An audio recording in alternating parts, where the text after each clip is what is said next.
पंढरपूर शहरातल्या केंद्री महाराज मठाजवळ एका गॅरेजमध्ये अवैधरित्या रिक्षांमध्ये घरगुती आणि व्यावसायिक गॅस सिलेंडरमधून गॅस भरला जातोय अशी माहिती पुरवठा विभागाला मिळालेली होती आणि त्यानुसार पोलीस आणि पुरवठा विभागानं संयुक्तपणे या ठिकाणी छापा टाकला।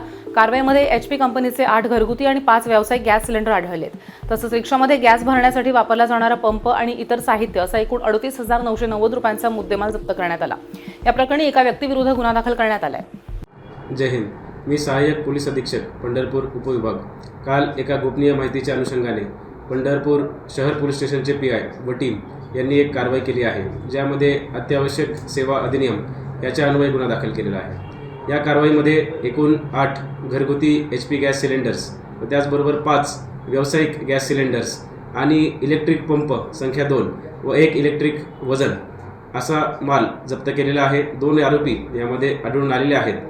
अशा या आवश्यक सेवांचा जर कोणी गैरपद्धतीने विक्री व खरेदी करत असेल तर त्यांच्यावरती पोलीस कठोर कारवाई करणार आहे। अशा ह्या आजच्या युद्धजन्य परिस्थितीमध्ये जर कोणी गैरफायदा करणार असेल तर पोलीस त्याच्यावरती कठोर कारवाई करेल। त्यामुळे सगळ्यांना माझं आव्हान आहे की अशा गैरप्रकारात कोणीही आढळू नये।